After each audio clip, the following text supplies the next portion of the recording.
When I accepted the lead role in a new romance drama, I expected long filming days, difficult scenes, and endless rehearsals. What I didn't expect was to be paired with Min, the actor everyone called my biggest rival. At first, we were polite but distant. Rumors about us began almost immediately after reporters photographed us talking and laughing together. Although nothing romantic had happened, the media turned every glance and every smile into headlines. As filming continued, we were cast as lovers. During emotional scenes, I found it harder to separate acting from reality. Looking into Min's eyes felt natural, and our chemistry surprised not only us but also the entire production team. Even simple moments, holding hands during a scene or walking home together under one umbrella after filming, made me realize my feelings were changing. The attention from fans and reporters grew stronger every day. Cameras followed us everywhere, and every interaction became another rumor. Despite the pressure, Min and I became close friends. We shared our fears, laughed together, and slowly stopped pretending that our growing feelings didn't exist.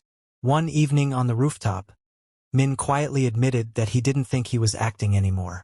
Before I could answer, we were interrupted, and a hidden photographer captured a picture that made it look as though we were about to kiss. The photo spread across the internet overnight, creating an even bigger scandal. Our producers ordered us to keep our distance off camera, but that only made us realize how much we cared about each other. Eventually, I admitted that my feelings during our romantic scenes were real, and Min confessed that he had been hoping I felt the same. As the rumors reached their peak, the television network announced a live press conference. We were told we had one chance to deny the rumors or tell the truth.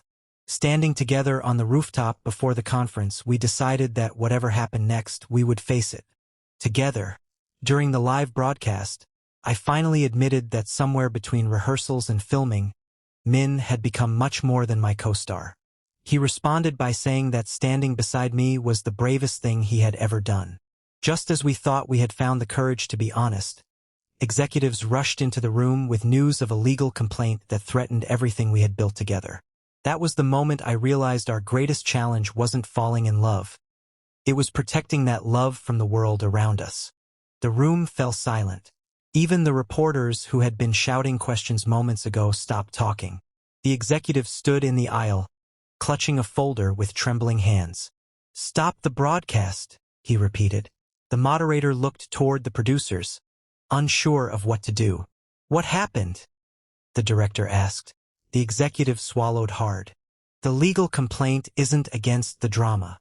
It concerns one of the actors." My heart pounded. "Who?" His eyes shifted toward Min. The color drained from my face. Min remained calm, but I saw his hands tighten beneath the table. The executive opened the folder.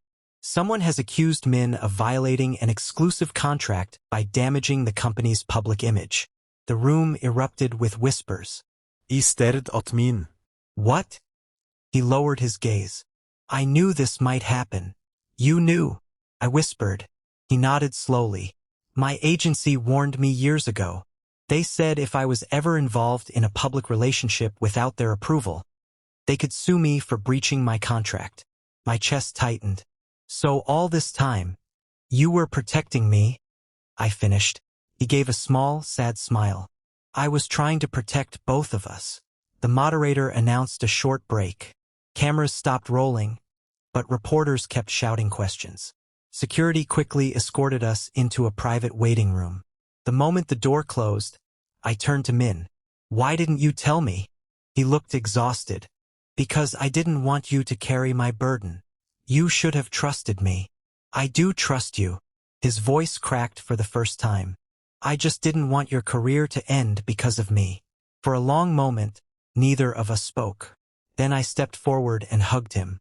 Not because cameras were watching, not because it would make headlines, but because he looked like he needed someone to remind him he wasn't alone. He slowly returned the embrace. "I'm sorry," he whispered. "You never have to apologize for loving someone," I said quietly.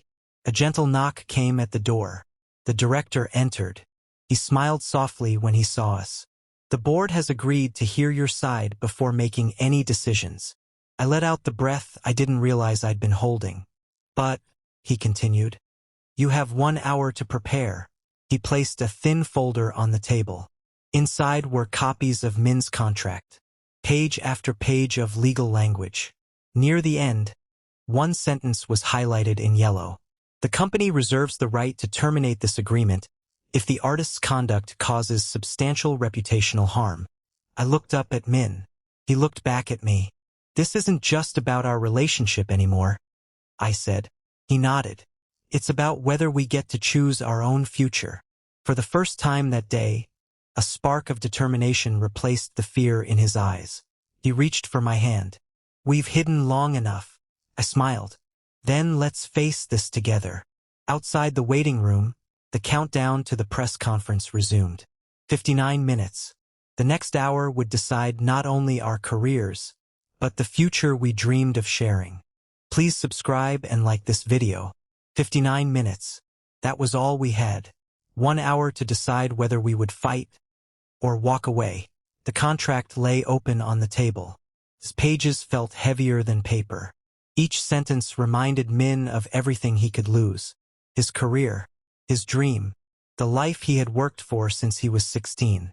I watched him read the highlighted clause again.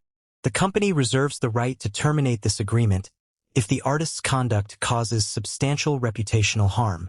He let out a quiet laugh. I memorized this paragraph years ago. I looked at him. You expected this day to come? He nodded. They made every trainee memorize it. They said fame belongs to the company before it belongs to the artist. The words hit me harder than I expected. No wonder he had been so afraid. The door opened. A woman in a navy suit entered the room, carrying a leather briefcase. She introduced herself with a polite bow. My name is Ms. Han. I've been asked by the board to review the complaint before any final decision is made. She placed several documents on the table. I've read the allegations. They're serious. My heart sank. But, she continued, I've also reviewed your contracts. She looked directly at Min. There may be a way to challenge this. Hope flickered across his face. The clause allows the company to act only if it can prove measurable reputational harm.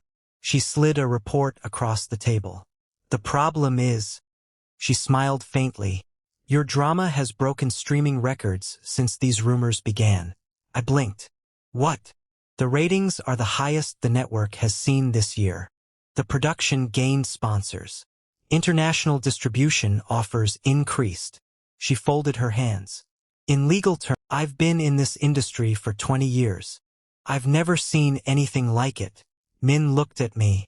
So, does that mean we're safe? Before Ms. Han could answer, her phone rang. She glanced at the screen. The smile disappeared. I'm afraid. There's another problem. She answered the call. For nearly a minute, she listened without speaking. Then she slowly lowered the phone. The complaint has been withdrawn. I exhaled in relief, but she wasn't smiling. Why does that sound like bad news? I asked. Because the person who filed it has decided to hold a press conference of their own. She looked directly at us. They're claiming your relationship was staged to manipulate public opinion. The room fell silent again. A lie. One that millions of people might believe. Min reached for my hand beneath the table. This time, neither of us let go. If someone wanted to rewrite our story, we would make sure the truth was heard first. The truth. It sounded so simple, yet somehow it had become the hardest thing to protect. The conference room was quiet after Ms. Han's phone call. No one celebrated the withdrawn complaint anymore. Someone had replaced it with a bigger lie. They're saying our relationship was planned, I said. MS. Han nodded. They've scheduled their own press conference for this afternoon. The director sighed. They're trying to control the story before you can. Min sat beside me, staring at the table. I gently touched his hand. He looked up. Hey, we know it's not true. He gave me a faint smile. I know. I'm just tired. I've spent years worrying about what everyone else thinks. His voice was barely above a whisper. I don't want to lose myself. You won't, I replied. Not while I'm here. 30 minutes later, We returned to the press conference hall. The room was even more crowded than before. Journalists filled every seat. Camera flashes lit up the stage. As Min and I walked in, every conversation stopped. We took our seats. The moderator welcomed everyone back. Before the first question could be asked, a large screen behind us flickered to life. Breaking news. The rival press conference had already begun. A former executive from Min's agency appeared on the screen. He smiled confidently. Our investigation suggests that the relationship between these two actors was carefully planned to increase ratings. The room erupted with murmurs. I looked at Min. His expression remained calm. Then the executive held up several photographs. Pictures of us laughing, walking together, holding hands during rehearsals. He presented each one as if it were proof. But every image had been taken out of context. The moderator turned to us. "Would either of you like to respond?" I stood. My heart raced. "Those photographs are real," I said. "But the story behind them isn't." The room fell silent. I didn't choose to fall in love because a camera was watching. I fell in love when no one was looking. I turned toward Min. The smiles in those pictures weren't planned. They happened because he made difficult days easier. He reminded me that success doesn't mean much if you have no one to share it with. Min's eyes shimmered. He slowly stood beside me. And I never stayed by Jae's side because someone told me to. I stayed because it felt like home. For a brief moment, the reporters forgot to ask questions. The room was completely still. Then, from the back of the hall, someone began to clap. One person, then another. Soon, applause spread through the audience. Not everyone joined in, but enough people did to remind us that the truth still had a chance to be heard. As the applause faded, my manager's phone buzzed. He looked at the screen, then at us. His expression changed instantly. "The former executive has just released another piece of evidence." The room grew quiet once more. The battle wasn't over. In fact, it had only just begun. Subscribe to Sweet Tales and like this video. The applause had barely faded when my manager handed me his phone. "Look, a video had just been uploaded. Millions of views, thousands of comments every minute. It was the new evidence the former executive had promised." I pressed play. The screen showed Min and me during our first script reading. We were smiling, laughing, sharing coffee. The video was edited to make every moment seem rehearsed, as if we had been planning a fake romance from the very beginning. When it ended, the room filled with whispers. One reporter stood up. "How do you explain this?" I took a deep breath. "You only saw 5 minutes. The script reading lasted 8 hours. The reporter frowned. "What do you mean?" I looked toward the director. He nodded. "Show them." The lights dimmed. The production team connected a laptop to the large screen. A new video began. This one wasn't edited. It showed the entire first day of rehearsals.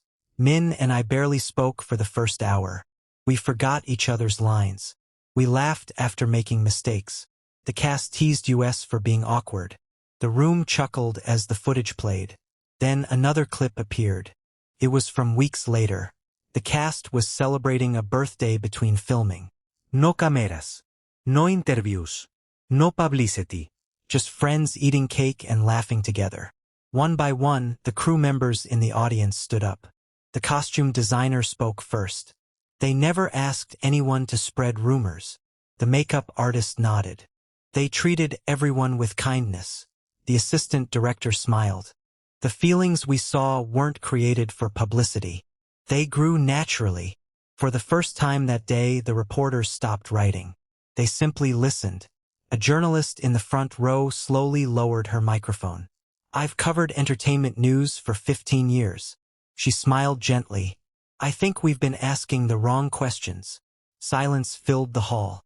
Instead of asking whether our relationship was real, she asked, "Jae, what made you fall in love with Min?" I looked at him. He looked back at me with the same warm smile that had first caught my attention on set. I laughed softly. It wasn't one big moment. It was hundreds of small ones. The way he stayed behind after everyone else had gone home. The way he thanked every member of the crew. The way he believed in me when I doubted myself. I reached for his hand. And somewhere along the way, he became the person I wanted to see at the end of every day. Min's eyes filled with tears. So that's when I realized I wasn't acting anymore. The hall became completely quiet. Then, from somewhere in the audience, someone began to cry. Not because of the scandal, but because, for the first time, they weren't watching a headline. They were watching two people tell the truth. As hope finally began to replace fear, the large screen behind us suddenly flashed red. Breaking news. Everyone turned. The headline appeared across every monitor in the room.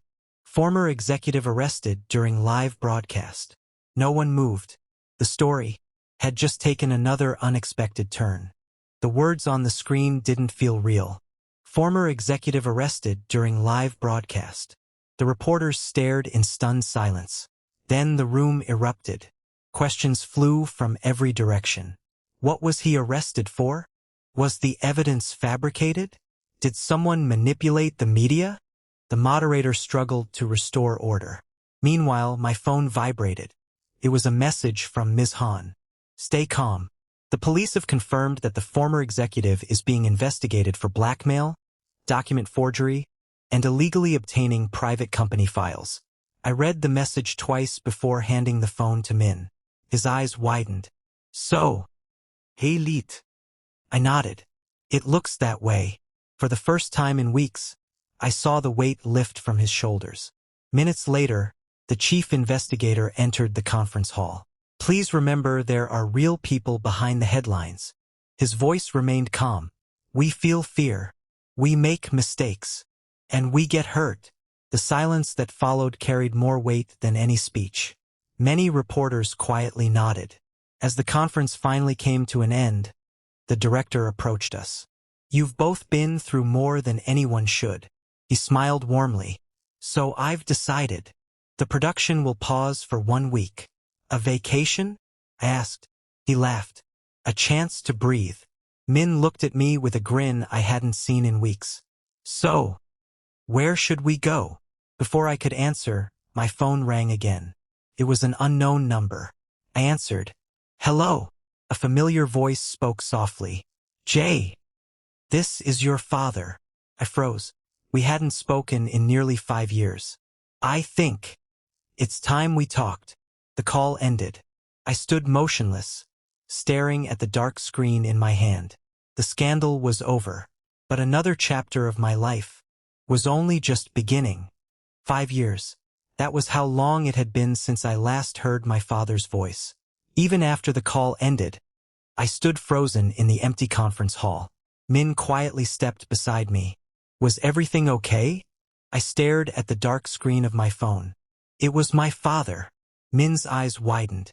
The one you told me about? I nodded. We haven't spoken since I decided to become an actor. He placed a gentle hand on my shoulder. You don't have to face this alone.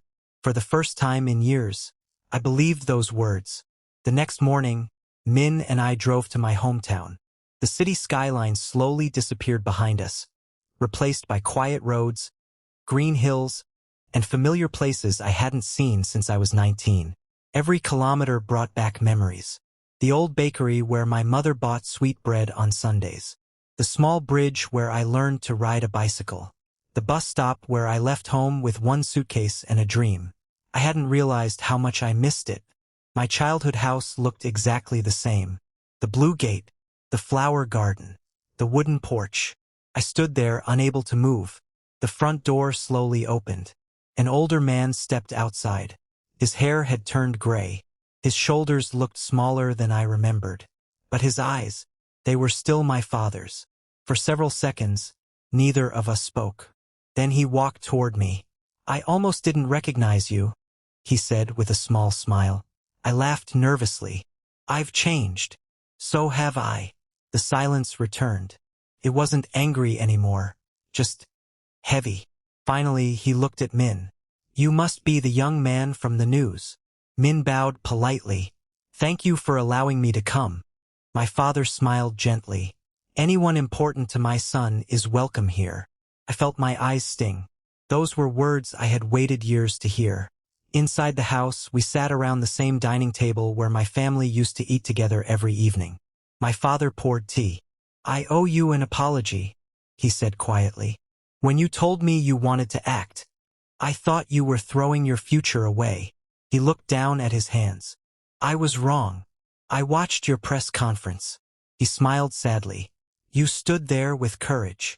I've never been prouder to call you my son." A tear slipped down my cheek before I could stop it.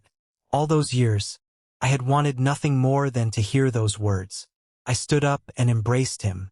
This time, he hugged me back.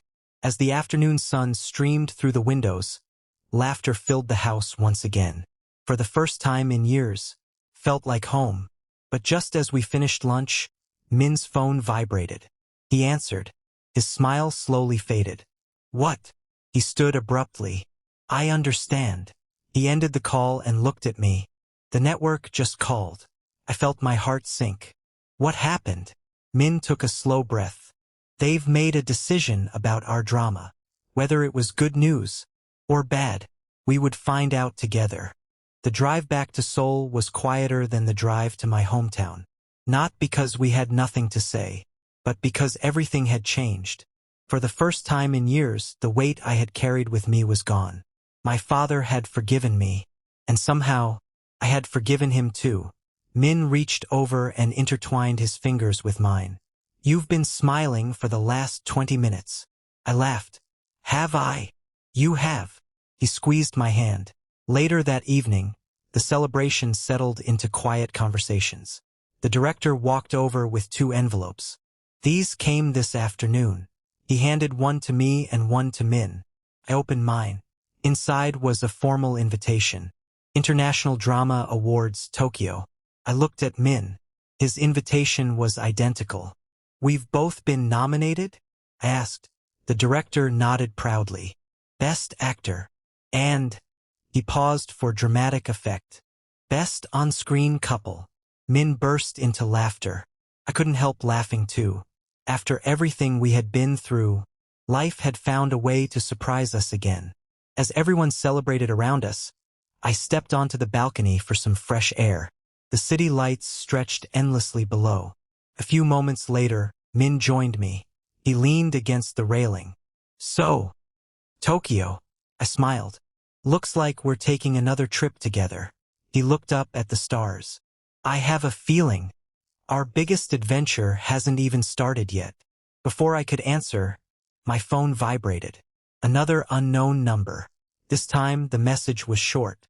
"Congratulations, but some secrets should never be uncovered." No name. No explanation. Only those words. A cold breeze swept across the balcony. The celebration inside continued, but something told me our past wasn't finished with us yet. I read the message 3 times. "Congratulations, but some secrets should never be uncovered." No name. No number. Just those words. A chill ran down my spine. Min stepped closer. "What is it?" Without saying a word, I handed him my phone. His smile faded. "Do you think it's another prank?" "I don't know. But after everything that's happened, I can't ignore it." The next morning, our managers arranged a meeting with the cybercrime investigators. The message had already disappeared from my phone. "No trace. No sender." The investigator frowned. Whoever sent this knew how to cover their tracks. He looked at us seriously. "But if they're contacting you now, they want your attention." I exchanged a glance with Min. That worried me more than anything. Later that afternoon, we visited the drama studio to collect our belongings. Filming had officially wrapped. The once busy soundstage was almost empty. The lights were off. The sets were being dismantled. I wandered through the apartment set where Min and I had filmed our final scene together. Felt strange. Just weeks ago, this place had been filled with laughter. Now it echoed with silence. Min smiled softly. "Remember when you forgot your lines here?" I laughed. "You laughed so hard the director had to stop filming." "You were adorable." I nudged his shoulder. "Don't let that go to your head." For a moment, everything felt normal again. As we prepared to leave, I noticed an envelope resting on the table in the middle of the set. It hadn't been there earlier. My name was written neatly across the front. To Jae. My heartbeat quickened. I carefully opened it. Inside was a single photograph. It showed me as a child, standing beside my father. But someone had drawn a thick red circle around another person in the background. A woman. I stared at the picture. I've never noticed her before. Min looked over my shoulder. Do you know who she is? I slowly shook my head. No. Then I turned the photograph over. Written in black ink were 6 words. Ask your father about her. The room suddenly felt colder. My hands trembled. The anonymous message. The hidden photograph. The mysterious woman. They were connected. Somewhere in my past. A story had been waiting for me to discover it. Min gently took my hand. We'll find the truth. I nodded. This wasn't about fame anymore. It wasn't even about the drama. It was about my family. And someone didn't want the truth to be forgotten. Couldn't sleep. The photograph stayed on the bedside table, illuminated by the pale glow of the city outside my apartment. Every time I closed my eyes, I saw the woman circled in red. Who was she? And why had someone waited until now to reveal her? The next morning, Min and I boarded the first train back to my hometown. Neither of us spoke much during the journey. The questions between us were louder than words. When we arrived, my father was already waiting on the porch. He looked surprised to see us again so soon. Jae, is everything all right? I silently handed him the photograph. His expression changed the instant he saw it. The color drained from his face. His hands trembled. Where did you get this? It was left for me on the drama set. He stared at the woman in the background for what felt like an eternity. Finally, he closed his eyes. I prayed this day would never come. We sat around the kitchen table in silence. The old clock ticked softly on the wall. My father took a deep breath. The woman in the photograph was your mother's younger sister. I blinked. My aunt. He nodded. Her name was Seo-yeon. I had never heard that name before. You never told me Mom had a sister. His eyes filled with regret. Because after a terrible argument, she disappeared. No one in the family knew where she went. We searched for years. But eventually, we believed she wanted to be left alone. Min listened quietly, giving my father the space to speak. My father stood and opened an old wooden cabinet. From the top shelf, he removed a dusty box tied with a faded blue ribbon. I've kept this hidden for more than 20 years. Inside were letters, old family photographs, a silver necklace shaped like a tiny star.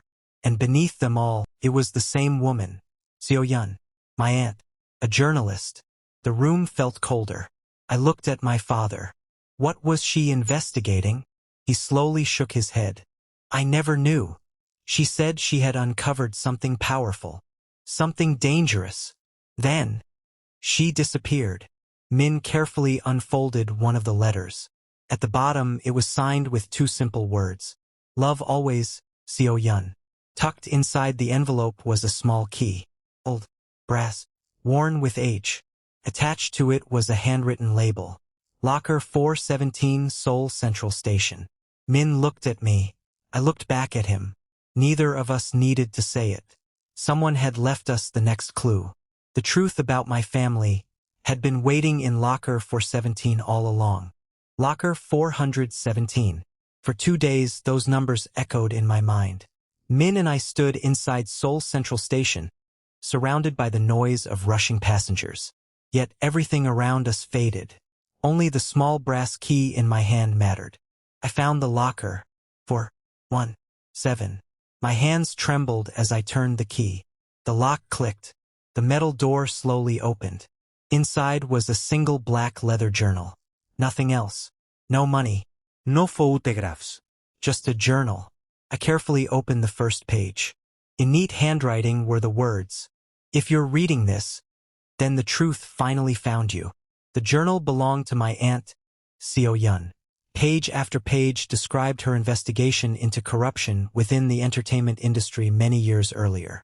She had uncovered forged contracts, threats against young performers, and powerful people who believed no one would ever expose them. Near the final pages, her writing changed. If anything happens to me, don't seek revenge. Tell the truth instead. I felt tears well in my eyes. She hadn't disappeared because she wanted to leave. She had disappeared because she refused to stay silent. Ms. Han later helped deliver the journal to the authorities. Months passed. The investigation reopened. Several former executives faced trial, and new protections were introduced for young actors and trainees. Seo-yeon's name was finally cleared. She was remembered not as someone who vanished, but as a journalist who never stopped fighting for the truth. A year later, Min and I stood on the stage of the International Drama Awards in Tokyo. The presenter smiled. And the award for Best On-Screen Couple goes to... He opened the envelope. Jae and Min, for Beyond the Spotlight. The audience erupted in applause. I looked at Min.